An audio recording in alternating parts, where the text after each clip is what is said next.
Permettez-moi de vous présenter ma communication intitulée « Le dépistage urinaire du cannabis chez les patients suivis et pour conduite addictive au niveau du service de toxicologie CHU de City ».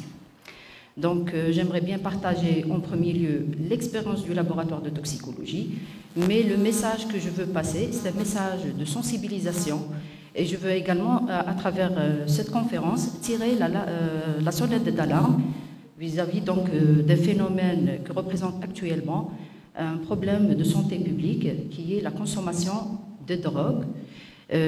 Actuellement, la prévalence de cette consommation et d'abus de stupéfiants en Algérie, elle est en nette augmentation. Donc, j'aimerais bien attirer l'attention surtout de nos jeunes, mais également de nos parents vis-à-vis de ce fléau qui représente un risque sanitaire important. Donc, avant de commencer, j'aimerais vous faire des petites généralités, à savoir la définition de la toxicomanie. Donc, on l'a définie comme étant une intoxication chronique, c'est-à-dire c'est suite à l'utilisation en chronique de la drogue. Et le risque beaucoup plus, c'est la création de ce qu'on appelle de la dépendance. On a deux types de dépendance. C'est la dépendance dite organique. Ça veut dire que notre organisme devient incapable, en quelque sorte, de fonctionner normalement en l'absence de cette drogue, ce qui fait la gravité, justement, de la consommation. De deux, en plus de la dépendance organique, on parle de la dépendance psychique.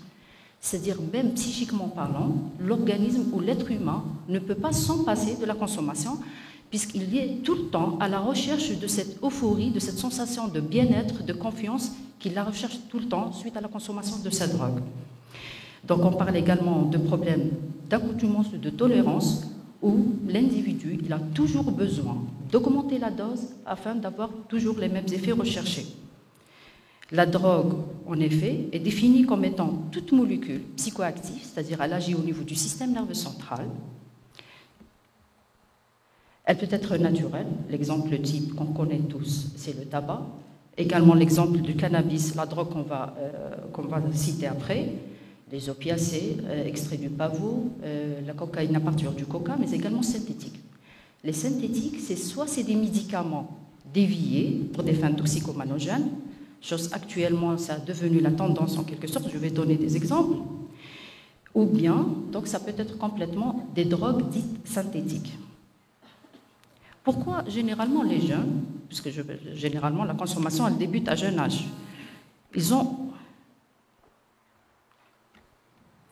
ils consomment justement donc la drogue. Il y a plusieurs, en quelque sorte, motifs à cela. Soit satisfaire une curiosité, et je suis sûre et certain, surtout peut-être pour les garçons, au minimum à leur jeune âge, ils ont essayé de fumer une cigarette ou un joint de cannabis. C'est juste pour satisfaire une curiosité et avoir une expérience. Malheureusement, elles peuvent aller, si cette expérience-là elle est satisfaisante, ils peuvent aller justement dans le phénomène de toxicomanie après, à long terme. Il peut chercher une évasion, une euphorie, une sensation de bien-être. Généralement, il peut, juste pour s'identifier à un groupe donné, pour dire que j'appartiens à un groupe, il consomme la drogue. Besoin d'assurance en confiance ou complètement pour oublier une peine ou un échec. Donc un échec peut-être professionnel, scolaire ou même sentimental. Donc généralement, la classification, je vous parle de 3 principaux blocs de drogue. Donc on a ce qu'on appelle, le bloc des stimulants, c'est-à-dire qui stimule le système nerveux. Le plus connu des stimulants mineurs, c'est le tabac. Il existe également la cocaïne, les cracks, les amphétamines, les extasies, je suis sûre que vous avez entendu parler. Donc en parallèle des stimulants du système nerveux, il y a ce qu'on appelle les dépresseurs du système nerveux. Et le plus connu, c'est la consommation de l'alcool. Venant en second lieu, l'utilisation des médicaments. À la base, c'est des médicaments utilisés pour des propriétés thérapeutiques, mais malheureusement déviés pour leurs propriétés justement toxicomanogènes, déviés pour cette utilisation-là. L'exemple type, je vais citer beaucoup plus les barbituriques et les exemples des molécules des benzodiazépines utilisées, par exemple, je cite le Rivotril, communément appelé chez les jeunes Rivo ou la Zarga, puisque parfois c'est des codes utilisés entre les jeunes. Je parle également le Rohypnol. Rohypnol, il parle de Madame Courage ou Rouge, tout simplement, puisqu'elle procure une certaine confiance en soi, une agressivité. Elle est parfois même utilisée par ce qu'on appelle les violeurs, puisqu'en fait, elle procure à la victime une amnésie antérograde, c'est-à-dire elle perd complètement la mémoire, et utilisée pour des violeurs pour ces raisons-là. Donc on cite également les opiacés, et la tendance actuelle chez les jeunes, d'après dans les interrogatoires qu'on mène avec les patients, c'est l'utilisation du tramadol, malheureusement. Et également, on parle de l'Irica, il est très connu actuellement parmi les jeunes.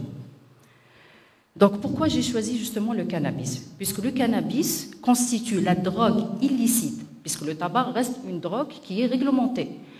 Le cannabis, quoique le cannabis dans certains pays européens et aux États-Unis, donc il commence à avoir en quelque sorte une réglementation de son utilisation puisqu'il possède certaines vertus thérapeutiques. Donc il constitue, on a dit, la drogue illicite la plus consommée dans le monde. On cite à peu près 4% de la population mondiale, à peu près 188 millions de personnes ont consommé du cannabis, âgées généralement entre 15 ans et 65 ans. En plus, la deuxième raison pourquoi j'ai choisi le cannabis constitue avec le tabac une drogue dite d'initiation. Ça veut dire quoi une drogue d'initiation? Donc généralement, leur effet, en premier lieu, ce n'est pas un effet vraiment grave. Ils disent, les jeunes généralement, ils disent, je fume un joint de cannabis, ça ne va rien me faire.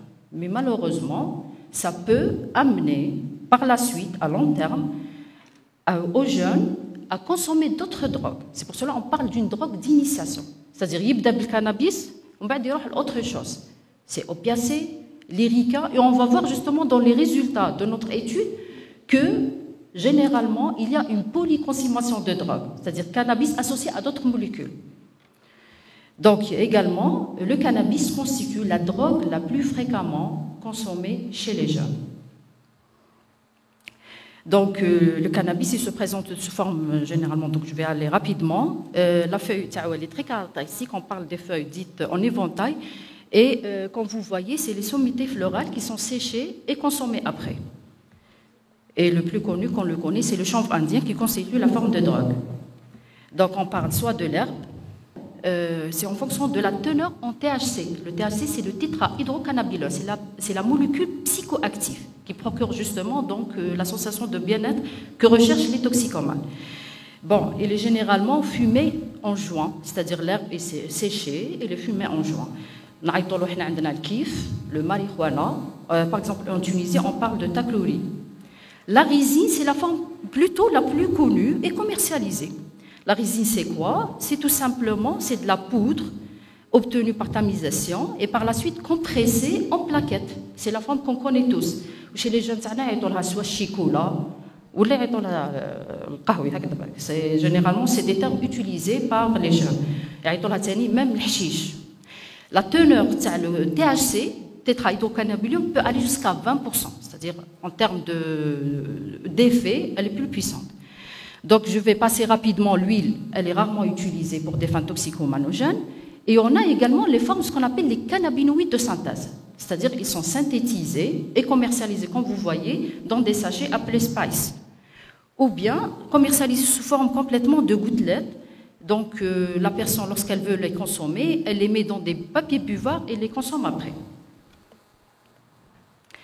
Donc, à l'échelle nationale, d'après les résultats statistiques de l'Office national de lutte contre la drogue et la toxicomanie, apparemment, il y a une énorme, donc ces dernières années, j'ai donné les statistiques de 2020, une énorme augmentation en termes de saisie de résine de cannabis. Regarde, on passe de 6 tonnes début juin en 2020, 12 tonnes le mois de juin, totalité 2020, 77 tonnes de résine saisie. Et apparemment, c'est la région beaucoup plus que vous connaissez, c'est la région ouest, où la saisie a connu vraiment une énorme importance. Les intoxications, je vais passer rapidement. Les effets, c'est beaucoup plus, on l'a dit, c'est les effets en chronique. Les aigus, c'est généralement la sensation que cherche le toxicomane. On parle, ce qu'on appelle, je vais résumer tout ça, en ce qu'on appelle l'ivresse cannabique. La personne, en quelque sorte, lorsqu'elle consomme les fumées, elle va entrer dans un monde en parallèle. On parle d'un monde d'hallucinations, généralement. Donc on parle, soit c'est des hallucinations dites auditives ou bien visuelles. D'accord? Rarement, donc on peut avoir des sécheresses buccales, des rétentions pulmonaires, une tachycardie, mais généralement, c'est des sensations que recherche la personne lorsqu'elle consomme le cannabis. C'est à long terme que pose le problème. Donc à long terme, je vais parler, comme j'ai dit en premier lieu, c'est la dépendance aussi bien psychique et physique, la tolérance, la personne, elle augmente toujours la dose pour avoir les mêmes effets. Le risque majeur, c'est la psychose cannabique. C'est-à-dire, et la forme la plus connue, c'est la schizophrénie. Une fois on atteint ce stade-là, c'est irréversible. C'est-à-dire vraiment, il faut la prise en charge dans des lieux spécialisés. Bien sûr, on parle donc du risque, mais généralement c'est associé au tabac plus qu'au cannabis, c'est le risque du cancer broncho-pulmonaire. Je vais vous partager, permettez-moi de partager avec vous l'expérience du laboratoire de toxicologie, puisqu'on joue en quelque sorte le maillon entre le patient qui se présente au niveau du laboratoire et le médecin. Soit on travaille avec le service de psychiatrie, ou bien les CISA. Les CISA, c'est quoi? C'est ce qu'on appelle les centres intermédiaires de soins addictifs. Donc il existe à peu près 35 centres sur le territoire algérien. C'est au niveau de Bel Air, le centre de le PSP de Bel Air. Le patient, bien sûr, le toxicomane, s'il a conscience de la gravité de la drogue, il aille vers le médecin. C'est un suivi psychologique et par la suite, on fait un prélèvement urinaire au niveau du laboratoire pour pouvoir dépister quel type de drogue la personne elle consomme.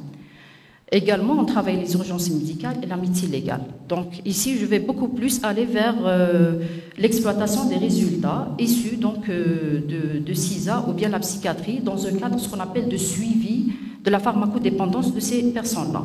Puisque le suivi, c'est sert à la prévention, mais également à la prise en charge des toxicomanes après.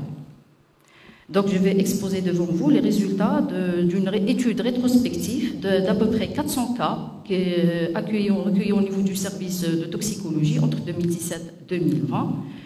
Le patient se présente à notre niveau, on lui fait un interrogatoire. Parfois, on trouve des personnes qui sont vraiment très attentifs. Ils nous disent qu'est-ce qu'ils consomment exactement, quel type de drogue, quand est-ce qu'il a commencé.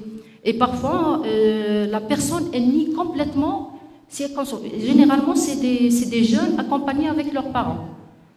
Et il dit non, j'ai jamais consommé, c'est pas vrai, c'est mes parents qui suspectent et tout.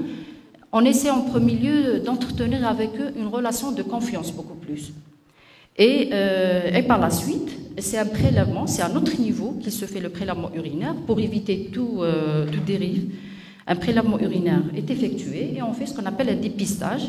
Soit un dépistage rapidement, on utilise des tests comme les tests de grossesse, où il y a donc 9 drogues à détecter, à savoir en dehors du cannabis, vous avez les benzodiazépines, les antidépresseurs tricycliques, les amphétamines, les méthamphétamines, les barbituriques, les opiacés, les cocaïnes, etc. Donc généralement 9 drogues qu'on dépiste. Ou bien on utilise un matériel plus sophistiqué se basant sur les méthaneautomates. Également il fait les 9 drogues qu'on vient de citer. Je vais exposer rapidement les résultats. Regarde sur les 400 cas, 136, à peu près 34% sont révélés positifs au cannabis. Cannabis et autre chose. Donc j'expose uniquement les résultats du cannabis. 34%, quand même sur les 400.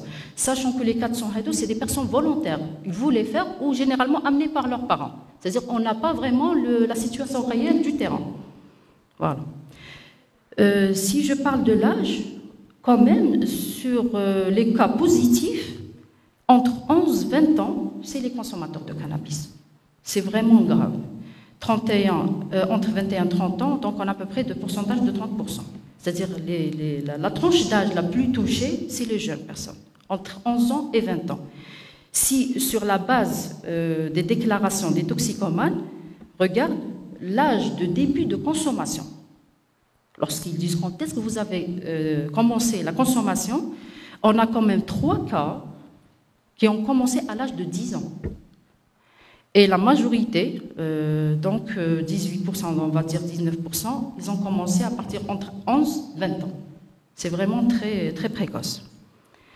Donc, c'est les consommateurs en premier lieu, c'est l'homme, donc 86%, ça n'empêche 14%, c'est des femmes. Généralement, les femmes, c'est un tabou. Ils avouent rarement qu'ils consomment le cannabis ou d'autres drogues. Donc, par rapport à la situation professionnelle, on voit quand même que 51%, ils n'ont pas donc une situation professionnelle stable ou sans profession. Donc, dénotant que c'est parmi les facteurs qui poussent les jeunes à aller vers la consommation de la drogue afin de fuir une situation réelle. Ce qui est important également, c'est sur la base des drogues avouées, consommées. La majorité consomme le cannabis tout seul. 39% c'est du cannabis. 7% également, phénomène qui est nouveau, c'est le lyrica, donc à peu près 2% c'est les benzodiazépines, le reste, donc 51%, c'est une association généralement cannabis avec d'autres drogues. Je vais attirer votre attention, c'est juste, quelle est l'association la plus fréquente? C'est cannabis lyrica, c'est en jaune, vous voyez, c'est 11,32%. Cannabis, benzodiazépine, c'est en bleu, également 11%. Puisque généralement, les benzodiazépines, c'est des dépresseurs. Et lorsque la personne elle arrête la consommation de cannabis, on a ce qu'on appelle le phénomène de sévrage.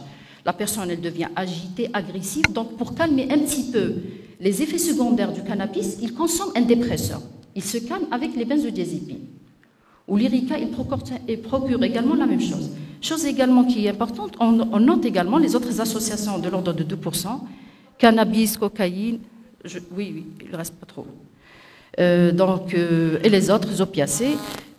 Donc d'autres drogues également. Donc, en plus du cannabis, il y a les benzodiazépines qui viennent en premier lieu, selon les analyses, les opiacés, barbiturique, cocaïne antidépresseur, benzodiazépine et benzodiazépine, barbiturique. Donc l'association avec l'alcool, on trouve une association dans 13% des cas.